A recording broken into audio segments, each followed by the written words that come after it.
Hari Om. Om Sahana Vavatu Sahano Bhunaktu Sahaviryam Karavavahai Tejasvinavadhitamastu ma vidvishavahai. Om Shanti Shanti Shanti.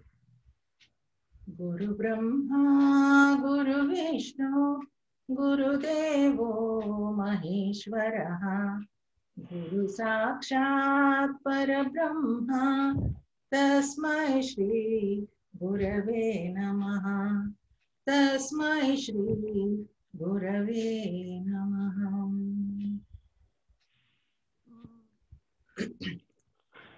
Yam Brahma Varunendra Rudra Marutaha Stunmanti Divyaistavaihi Vedai Sangapadakramopanisadaihi Gayanti Yam Samagaha Dhyanavastita Tadgatena Manasa Pashyanti Yam Yoginaha Yasyantam na vidussura suraganaha Devaya tasmai namaha Devaya tasmai namaha.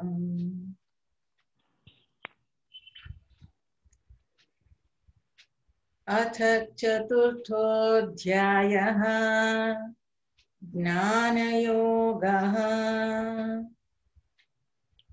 Shri Bhagavanuvacha 10th shloka. Vitaraga bhaya krodhaha manmaya mamupashritaha bahavo gnana tapasa puta madbhavamagataha. Freed from attachment, fear and anger, absorbed in me, taking refuge in me, purified by the fire of knowledge, many have attained my being. Yes. What has happened in the previous shloka? Bhagavan has said, who has understood me properly, they will be within me. And in the 10th shloka, he is telling, who gives up the desires, fear, and anger, who are free from all these three things, and they will always be abiding in me with the help of the gnana, with the help of the wisdom, they become pure, pure, pure, and they will actually have my rupa. That means they become like Bhagwan. See, here Bhagwan says, in the sadhana, we have to improve ourselves towards purity. To become pure, we are always shuttling between likes and dislikes. So these desires alone, vasanas, actually prompt us to get into these likes and dislikes. So here Bhagavan says you become choiceless. See, when there is a lot of choice, we get confused and we will be running towards likes and running away from dislikes. And once there is a desire, there is always a fear followed by it. Like, if I get something, will I be able to protect that? And if I don't get, there is anger always. So desire prompts us to, if the desire is fulfilled, we have a fear. If it is not fulfilled, there is anger. And if a person is free from all these things, and he always abides in the self and thinks of Bhagavan, and he goes to the shelter of Bhagavan, and in his wisdom, he becomes so pure that he will have the Rupa, the personality of God. How beautifully God is telling here. we have to give up all these things, and then with the help of the wisdom, we will be able to attain that. Continuing. Ye yatha mam prapadyante tam tathaiva bhajamyaham mama vartmanuvartante manushyaः partha sarvashah. In whatever way men approach me, even so do I reward them. My path do men tread in all ways, O son of Prita. See, Bhagavan says, whoever comes to me, in whatever way they come, I will bless them in that way only. Whatever they approach me and whatever they ask me, I will bless them with what they asked. For this, Swamiji would tell us a beautiful story. Once Arjuna and Krishna were walking on the banks of the river after the war, I tell you. At that time, Krishna enters a very rich man's house. There, Bhagavan Krishna has come. That rich man treats him like a king. He gives him everything, offers him food, fruits, everything, dakshina and all, and prays, prostrate to him, and then leaves the house. Then both of them go to a small hut. And even that man is, he is so excited, he is so happy that Bhagavan has come to his house. That poor man will be having a cow in his house, only one cow. He'll be only one person living there. And he'll go take the milk from the cow and give it to Bhagavan. And that person also does pranam to Krishna, and Krishna says Tathastu. When Krishna says Tathastu, that cow which was there, only cow which he was dependent on for his life, dies. Then they both come out and Arjuna will be surprised. He'll ask Krishna, what is this, Krishna? See, when we went to that rich man's house, when you said Tathastu, he got even more wealth. Whereas when we came to this poor man's house and you said Tathastu, that one single cow also died. What is this, Krishna? Then Krishna says, see, when people ask me whatever they want, I give it to them. When that rich man did pranam to me and after offering everything, what did he ask? He said, I want even more wealth. So I gave him. And this poor man, what he asked? He asked, let there be nobody between me and you, Bhagavan. I want to be just with you. I don't want anyone between us. And between both of us, only that cow was existing. So I removed that cow. And now between me and my bhakta, there is no one. See how Bhagavan answers our wishes. That is why he is telling here, when people surrender to me, I will definitely give what they like. And they know what they want, and whatever they ask, I will be giving you. Ye yatha mam prapadyante tamstataiva bhajamyaham mama vartmanu vartante manushya partha sarvajah.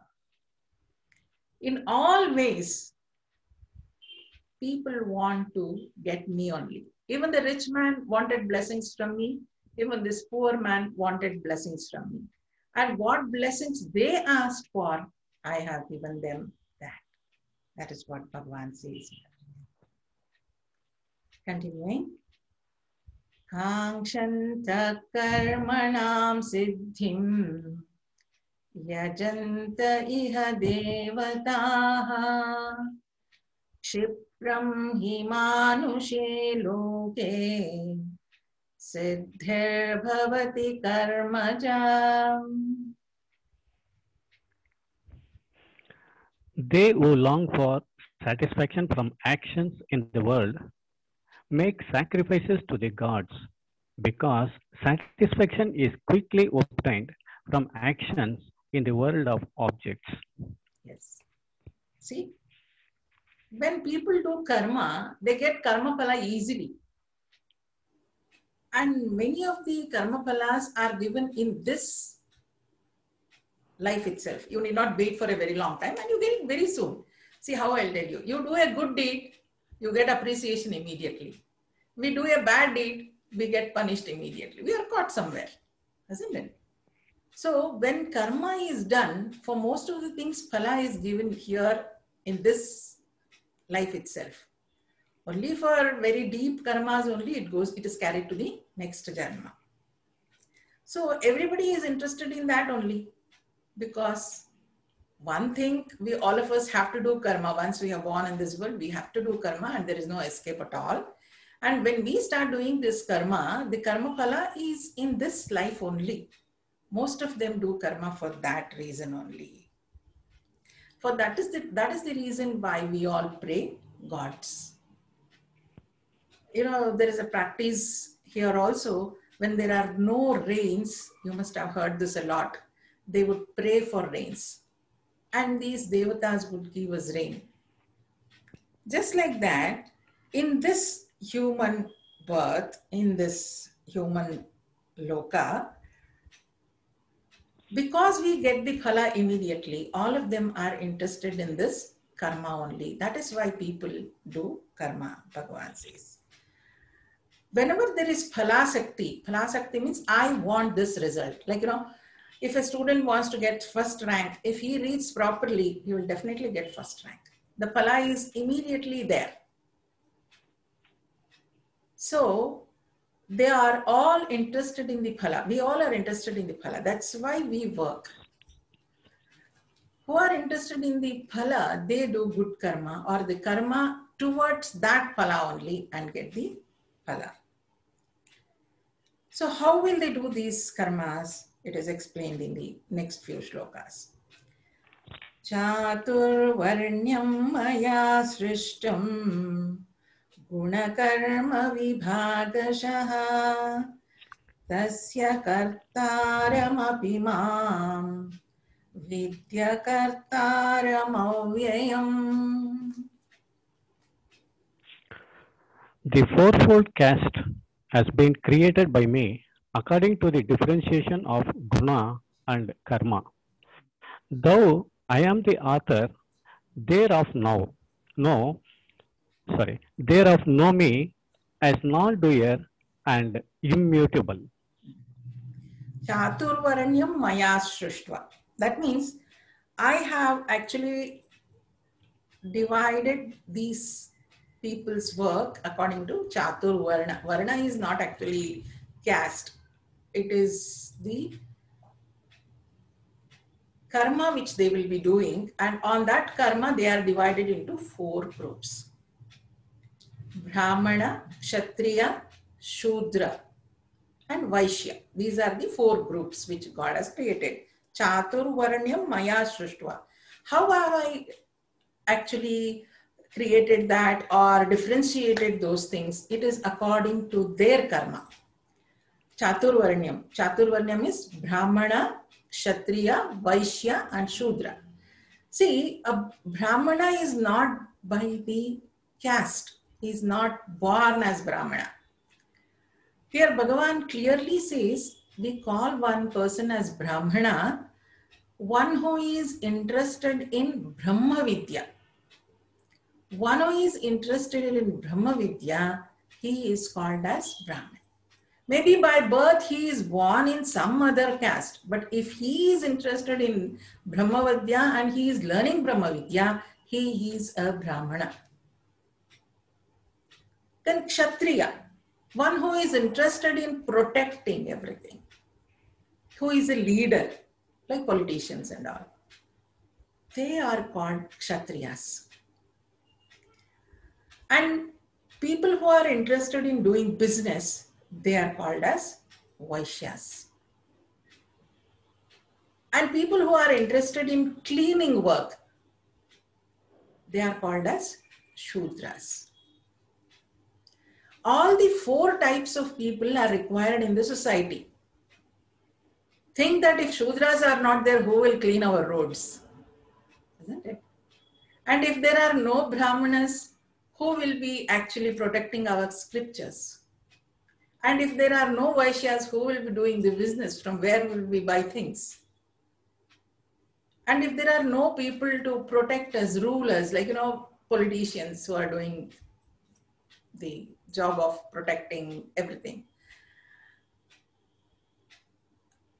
the society cannot run. So Bhagavan has created Chaturvaranyam Maya Shrushtva. He himself has created these 4 things. It doesn't mean that even this Chaturvaranyam, it's a little, we have to understand it properly. All of us have these 4 qualities. There is a Brahmana in me, there is a Kshatriya in me, there is a Shudra in me, and also a Vaishya. I do the cleaning job in my house.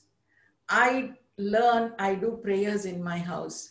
I do business. I go and bring things from outside. I protect my children or do all those things. So all of us have these 4 qualities. But if one quality is super, it is becoming more stronger than the other 3, then if suppose I have a greater interest in learning the scriptures, Vidya and all this, then I will be called as Brahmana. If I am interested in only the cleaning part, always, I'll be called as Shudra. And if I'll be doing the protection work only, taking the leadership everywhere, wherever I go, I will be trying to protect everybody, then I'll be called as a Kshatriya. And for each and everything, I'll be doing business. You must have seen people, for each and everything, they will be asking, I'll give you this, you give me so much money. They would have brought something, they'll be selling it to something. They are not really doing business on it. Having a shop or something, but by nature, they are that. So those people, all the 4 characters will be there in all of us. But what is that? One who's particular, when a particular quality becomes more strong, he will be called as Brahmana, Kshatriya, Sudra and Vaishya. So Bhagavan says here, I have created these 4 qualities in all of them, but I am untouched by them. What is that? He says, Tasya kartaram apimam vidya kartaram avyayam. Though I have created all these things, nothing is attached to me. Nothing is attached to me. When I say nothing is attached to me here, it means Atma. So these are the gunas. These are in the mind and intellect. It is not in the Atma. So that is why he says, Chaturvaranyam Maya Shrishpa. I have created that, but I do not belong to anything. I'll not be touched by all these things. Though I have created them, I stay away from them. Continuing. Namam karmani limpanti, name karma phale spruha, iti mam yobhijanati, karma bhirna sabadhyate.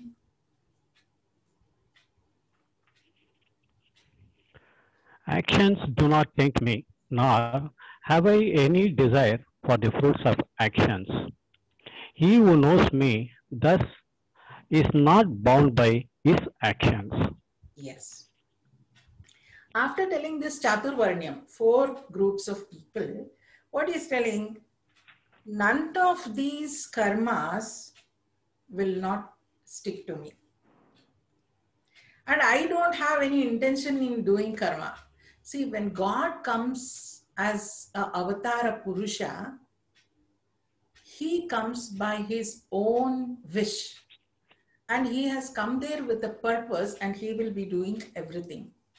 When he has come as an Avatara Purusha and doing all the work, none of the work he does will be giving the phala. He will be getting the phala, but none of the phala will be sticking on to him. and he will not be having rebirth and all those things. So he says, though I am doing all the work here, he said, I have created this Chaturvarnyam. That means, what is this? You have created Brahmana, Kshatriya, all these things, and then you're not done a good karma. You have created all this Shudra and all. So that karma phala has to stick to you. No, no, no. God says, no, it will not stick to me. It will not stick to me. So a person who understands this, he will not get bound. That means he will not get into bandhana. He will not get into the karma. It is always said, see, when we do any karma, as Brahmana, Kshatriya, Shudra or Vaishya, whatever work we do, if there is no karma phala sakti, if we have given up the karma phala, kartrutva bhava, if we have given up, so then there is nothing, no karma phala is going to stick to me. So we have studied about 3 types of karma tyaga. One is karma phala tyaga, one is karma tyaga, and one other one is kartrutva bhava tyaga. So here Bhagavan says, I am doing the karma just because I have to do. So nothing will be, I'll not be bound by the karma phala, because there's an avatara purusha here. Continuing. Evam gnatva kritam karma purvairapi mumukshubhihi kuru karmaiva tasmatvam purvai purvataram kritam. Having known this, the ancient seekers after freedom also performed action. Therefore, you to perform action, as did the ancients in the olden times. Yes. What does Bhagavan say here? Earlier days, people, mumukshu, we have learnt about mumukshu. Mumukshu means one who wants to be free from sorrow and joy.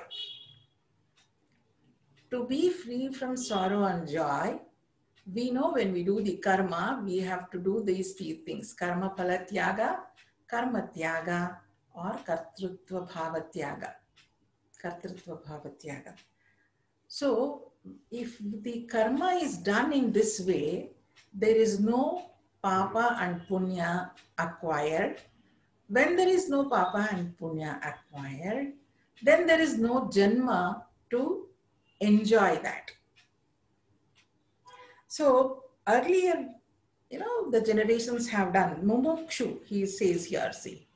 Evam gnatva kritam karma purvairapi mumukshubhihi. From earlier days, mumukshu is one who wants to be get mukti. Get mukti, mukti of what? I'll use the same words because we don't find equal translation in English. Mukti, mumukshu, and all realized. A person who is realized or wants realization, he will not be getting attached to the karma or the karma phala. Earlier, these realized persons would work in this way only. So in that way, you also understand this, Arjuna, and do the work in this way so that you can be free of joy and sorrow. Continuing.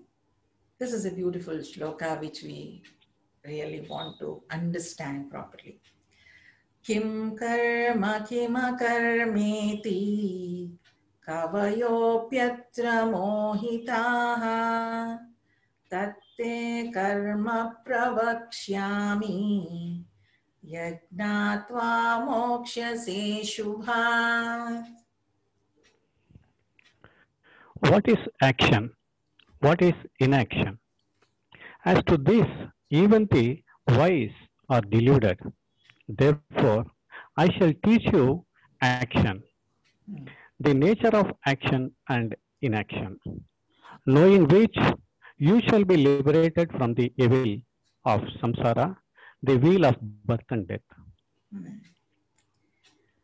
Kim karma kima karveti means Bhagavan says in the previous shloka he has told about mumukshu.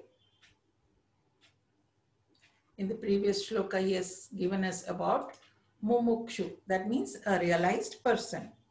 So now to become a mumukshu, Bhagavan is telling, you should know what is karma and what is akarma.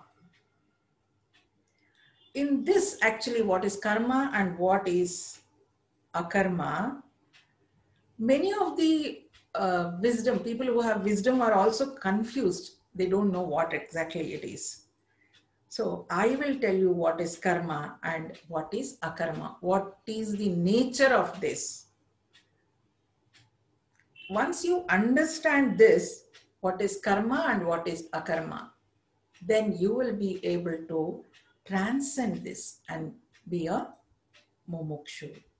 And once you go there, you will be free from the cycle of birth and death. So karma and akarma. Karma is doing the work. Akarma is not doing the work. So what is that? We have to understand. Next shloka, he says the same thing. We will just go through that and then discuss about it. Karmano hyapi bodhavyam, bodhavyam cha vikarmanaha, akarmanascha bodhavyam, gahana karmano gatihi. For verily, the true nature of right action should be known, also that of forbidden or unlawful action, and of inaction imponderable is the nature of action. See, it is very difficult to know which is the right karma and which is the wrong karma, or which is the karma which we should not do at all.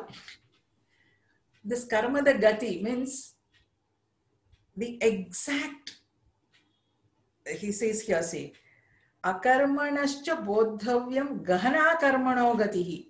That means it is very, difficult to say that only this karma is right or this karma is wrong.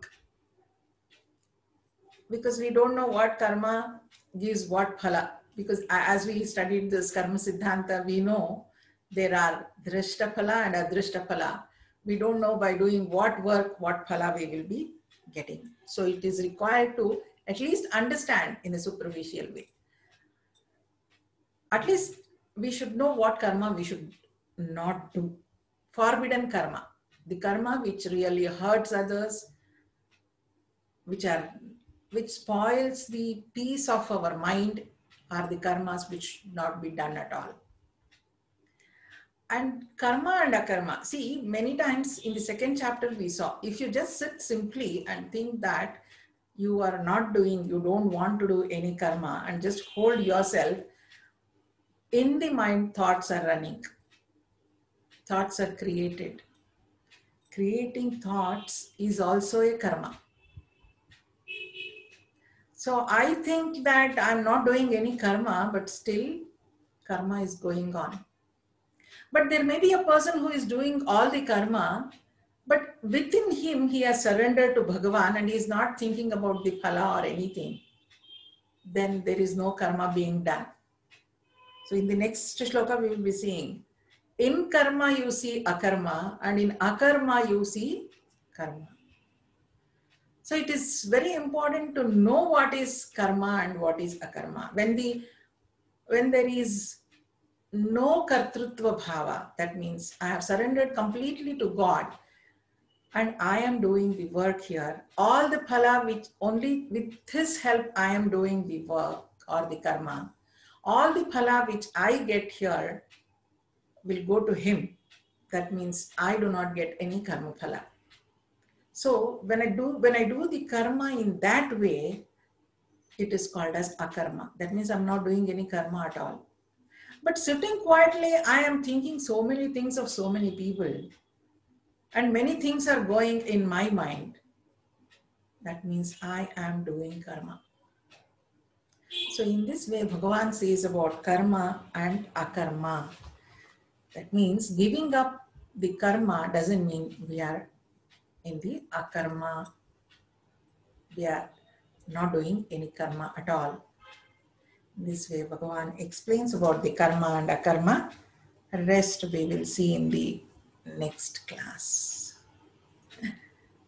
Hari Om.